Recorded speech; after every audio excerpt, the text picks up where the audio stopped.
Hello guys, and welcome back to the Hunters Prestige YouTube channel. On today's video, we've got something a little bit different because this vehicle is a 130 Outbound. It's the first one we've had through the door, so we thought why not do a comparison video on what 130s look like compared to the Outbound. Here it is.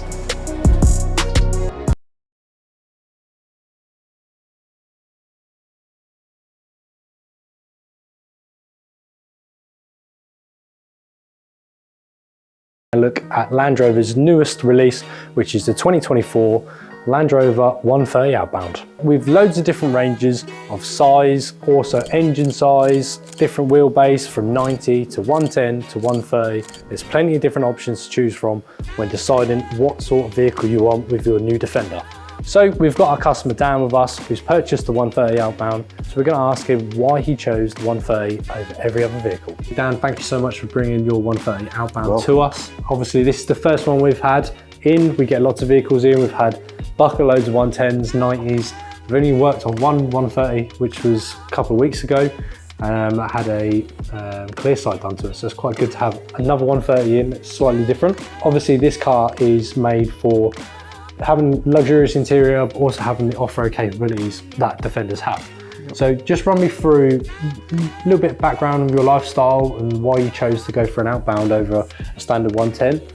I had a 110 obviously previous to this, which was a lovely car. But 6 months ago I was gifted to become a dad. Okay, yeah. So that's been a big life change. But me and my wife went away to Scotland and had a couple of trips away and just found that the boot space, even with the 110, just wasn't enough. Wasn't there? Yeah, so we were really on the lookout just to try and find something that had a bit more capacity, something still hardware in, something we could just chuck everything in and go.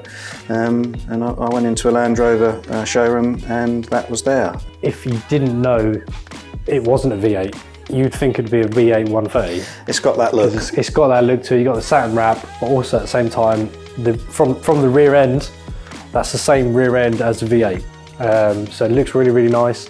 You're saying one of your favourite things was the boot capability. Yeah, I mean obviously with the 110 it's still got a huge capacity, but we don't need 7 seats, 8 seats, and for us really it was storage. So the great part of this is you've got 5 seats, there's a larger footwell in the back, and much more capacity for what we need. And as I said, you're happy putting fishing gear, anything, pram stuff, baby stuff, lifestyle, and shutting the door and just getting up and go. Yeah, you definitely are not going to struggle with space at all. No. Worst case scenario, put your roof rack on there. Yeah, the Adventure Pack you've got, which I think you guys can help out with that, which is good.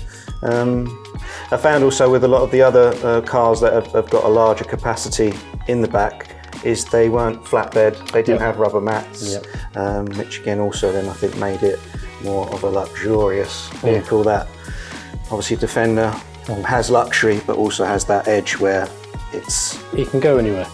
Yeah, that's what it's there for. You can talk about load space as well, about seats not laying down properly as well. The new thing that Land Rover just brought out for the 90. So obviously the 90, there's minimalistic space in there anyway. We know that because our 90 had no space in the back. Couldn't even put 2 wheels in the back. So you fit one in there at a push and you struggle to shut the door. One thing that always restricted it was the bar went across. So you could never actually lay the whole seats down flat. There's always a bar in there. So they're now actually coming out with like a different mat space so that you can make it like a flat bit. Interesting. But even then, yeah, like I say, a 90 would never accommodate really a family lifestyle. You really struggle for space in there. It's more for like daily drivers. City maybe? City, urban drivers.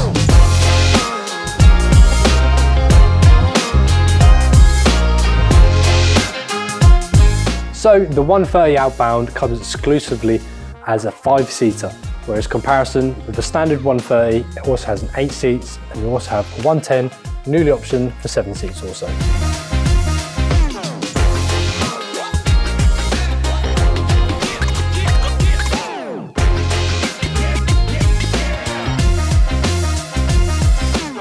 So interior wise, customers can pick from different leather trims, offering tactile material options to better suit that customer's lifestyle.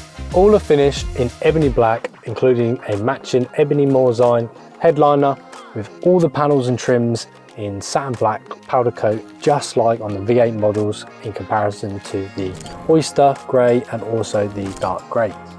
all in all, there's not a lot of changes on the interior side, but one thing we have noticed is that Land Rover have changed little seat adjusters to just have a nice chrome finish in regards to just the plastic, and they have missed one good feature that they could have done, which is change the actual tread plate to say Outbound rather than Defender.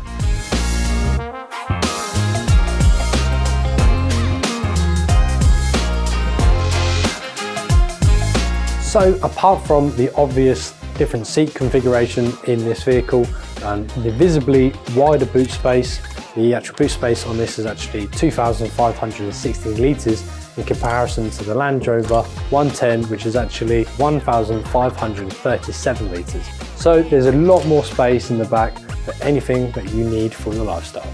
Land Rover have also been listening to customer feedback in these vehicles. As you can see, an increased lighting in the rear. So you actually have two LEDs either side in the form of courtesy lights, and you also, just like in our V8, have the courtesy light just up here, but instead of having it vertical, it's now horizontal. You also have new additional storage facilities in the rear in the form of cargo nets and different boxes.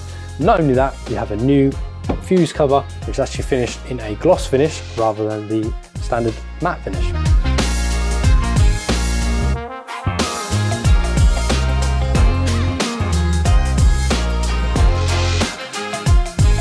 You also have the increased rear seat footwell space. Not only that, Land Rover have now added in the Outbound vent supply, which obviously, because this vehicle is going to be used for things like camping, storing a lot of different things. If the customers have any dogs or anything like that, we've actually increased the air supply, so you actually have air conditioning and also heating options.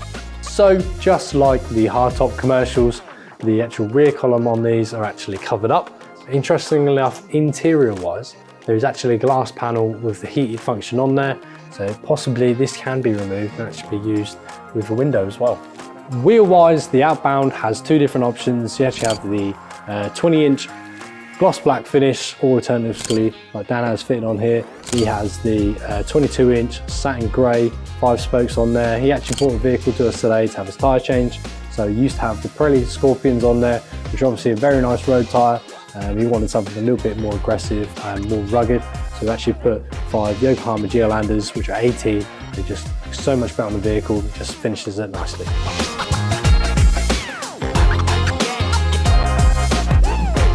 As for the engine size, the 130 Outbound accommodates both the P400 and also the D300.